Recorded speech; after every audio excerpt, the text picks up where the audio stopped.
Hello, hello, and welcome. Welcome to this newest webinar from Ask a Nutritionist. My name is Stephanie Van't Zelfden. I'm a registered dietitian with my private practice, Nutrition Hungry. And today I am so excited to share with you some tips on fueling your very active kid.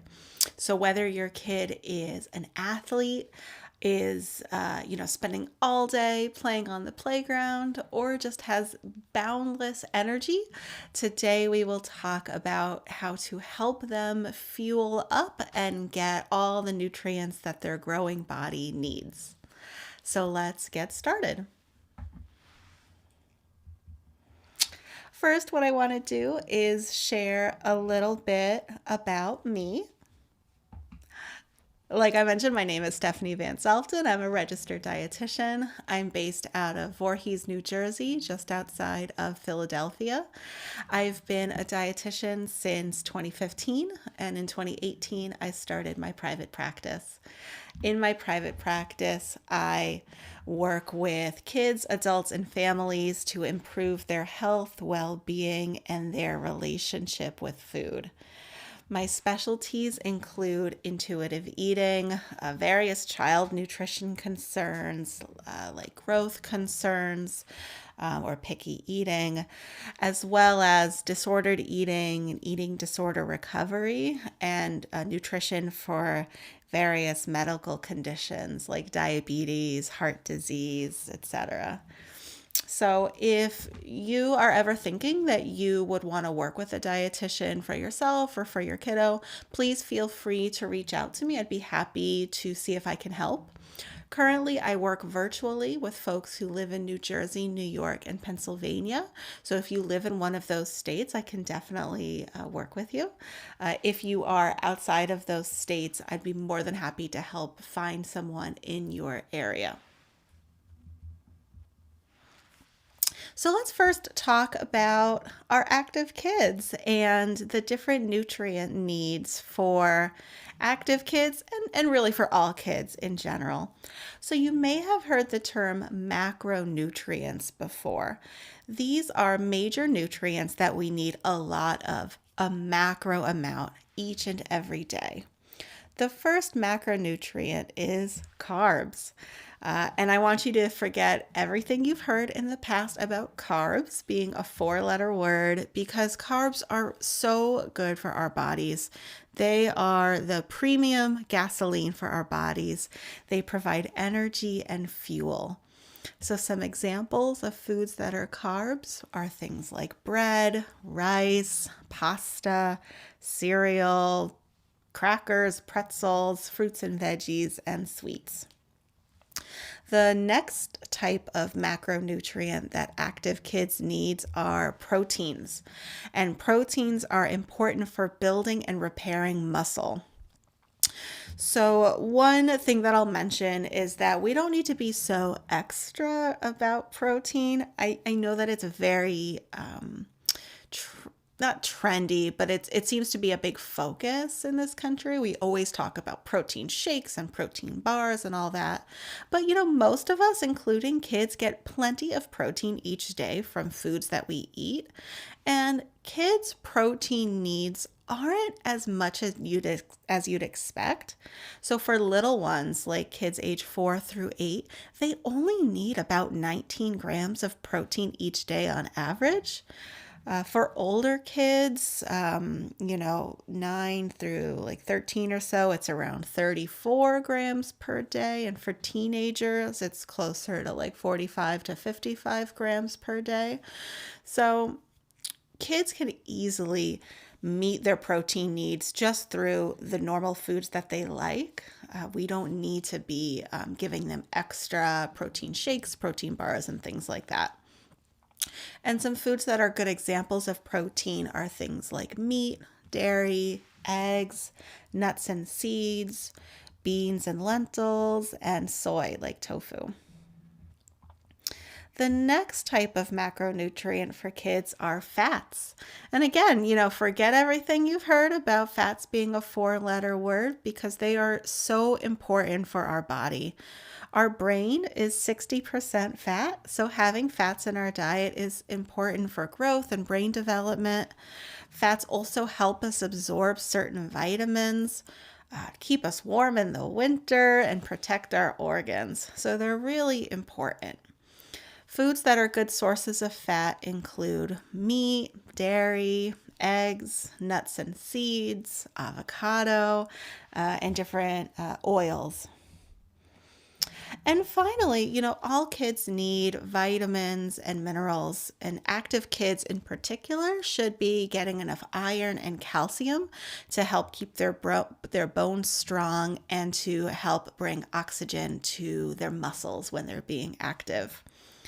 Foods that are good sources of iron include things like meat, beans, lentils, breakfast cereal, leafy green vegetables, and fortified breads and baked goods.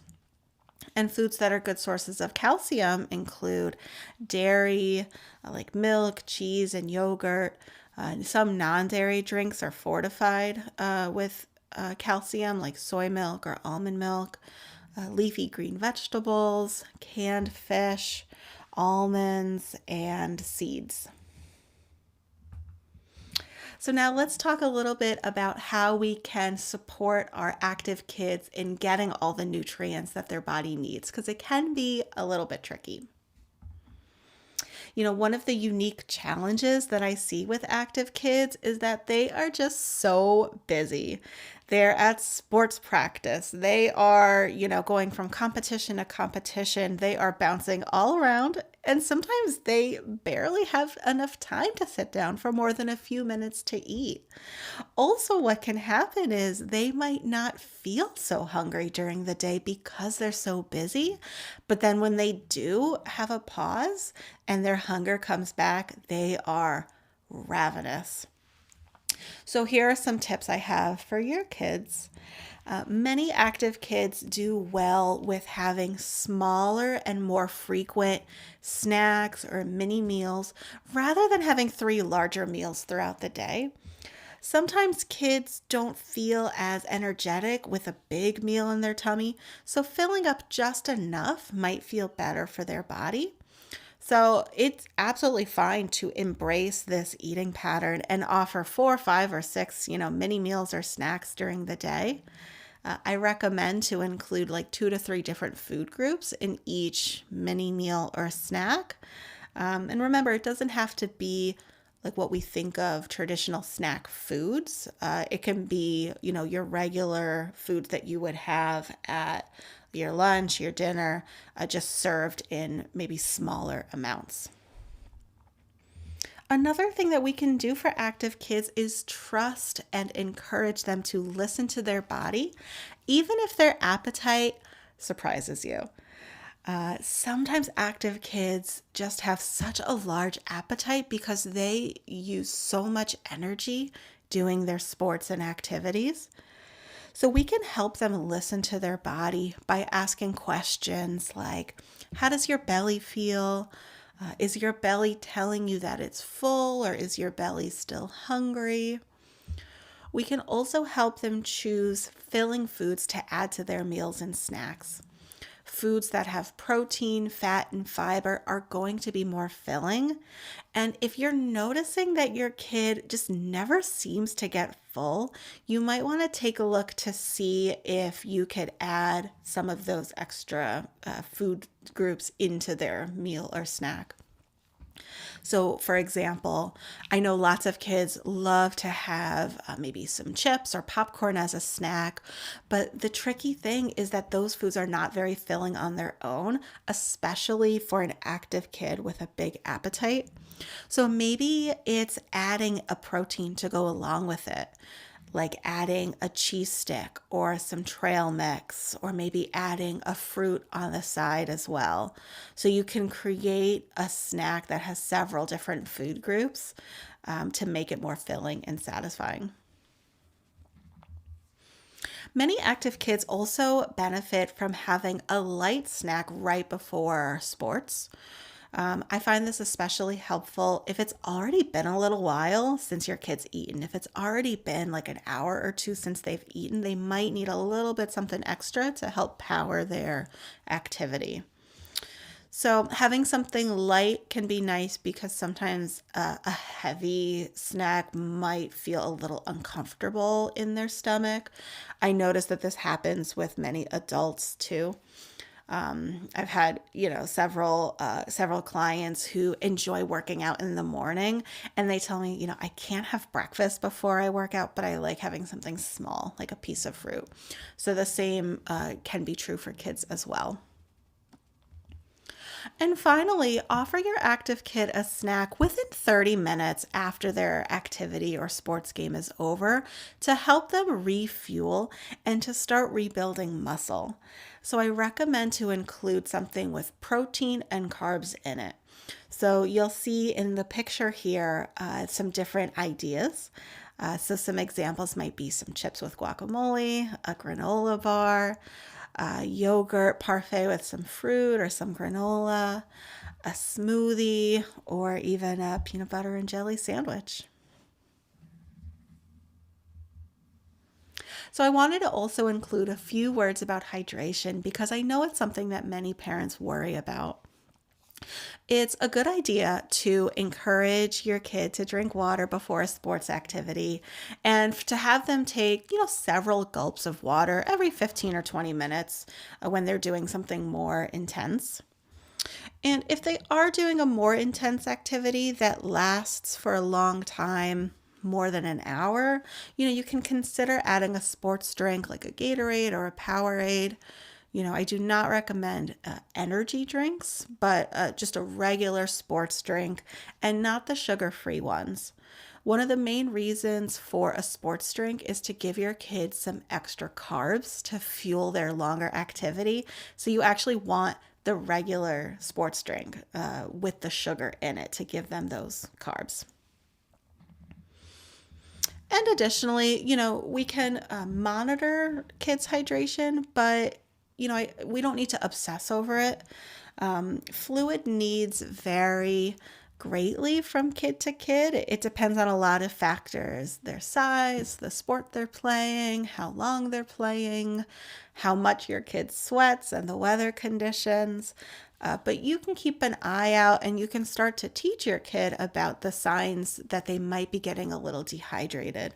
So some of those signs would be things like feeling thirsty, sticky or dry feeling in their mouth, getting headaches, feeling a little bit dizzy, muscle cramps, feeling fatigued and having a hard time keeping up in their activity. So we can teach them how to recognize those signs of dehydration so that they can monitor and help stay on top of it so that they are drinking enough water. So I also want to mention and talk a little bit about how to handle sweets and snack foods. And I use the term snack foods to mean really like packaged snacks, things like chips, popcorn, goldfish crackers, things like that, because all kids love these foods. I think many adults love these foods too. I know I do. And I know that a lot of parents get worried about how to handle these foods because we want to make sure our kids are getting enough variety. So let's talk about sweets and snack foods. So my mantra is that all foods can fit into your healthy lifestyle. All food has nutritional value. Some food has more, sure, but things like sweets or snack foods like chips or cookies, they give you energy, they bring you joy.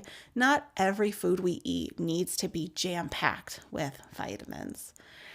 So I think that it's really important to help protect and encourage a positive relationship with food for your kid.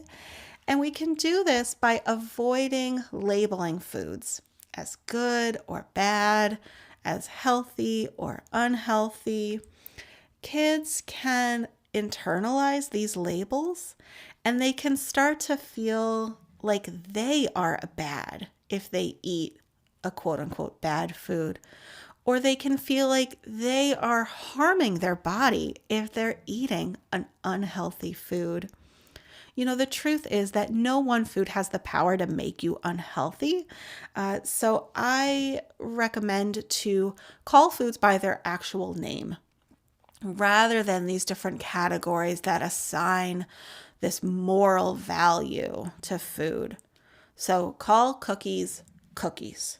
Call chips, chips.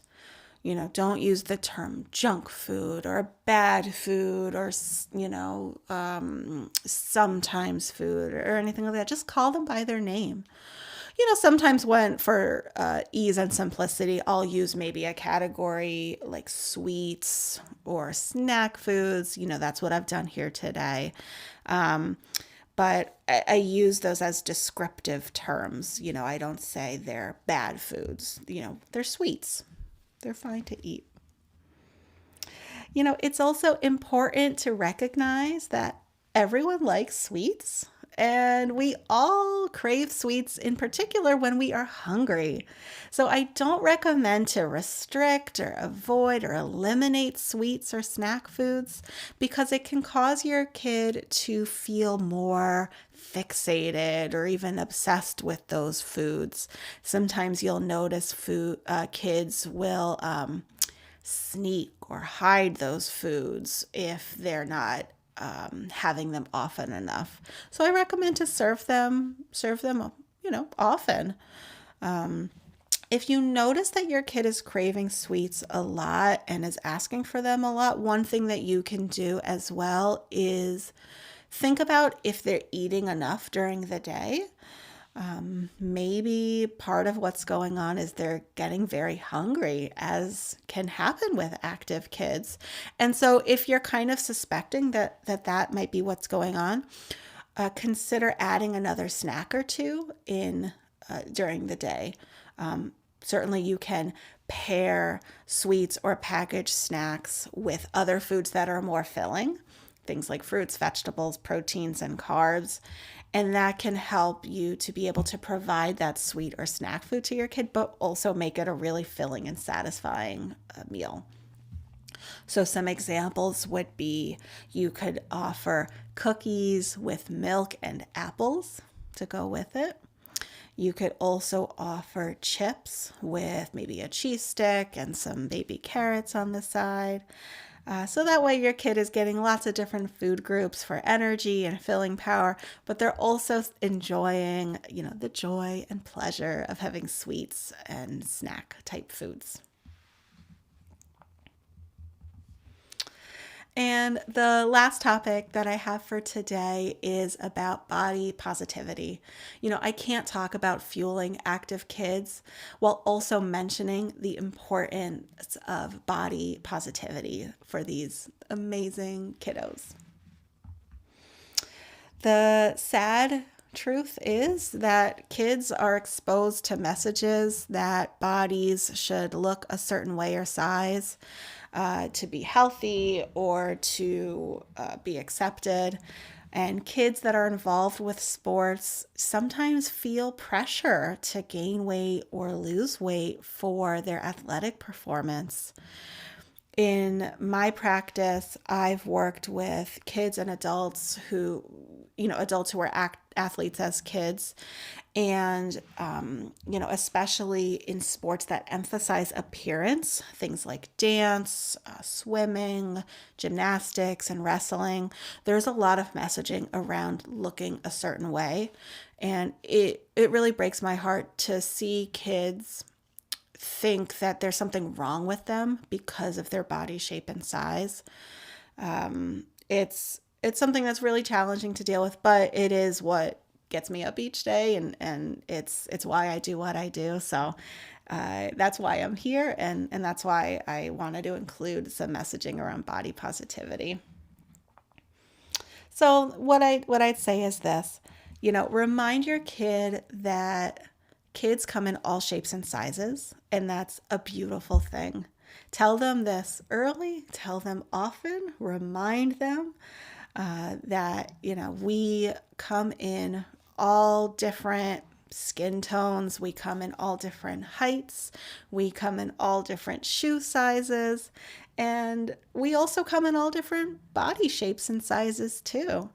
You know, we can teach kids that the way their body looks doesn't have anything to do with their personality, their intelligence, their worthiness of love, kindness, and respect.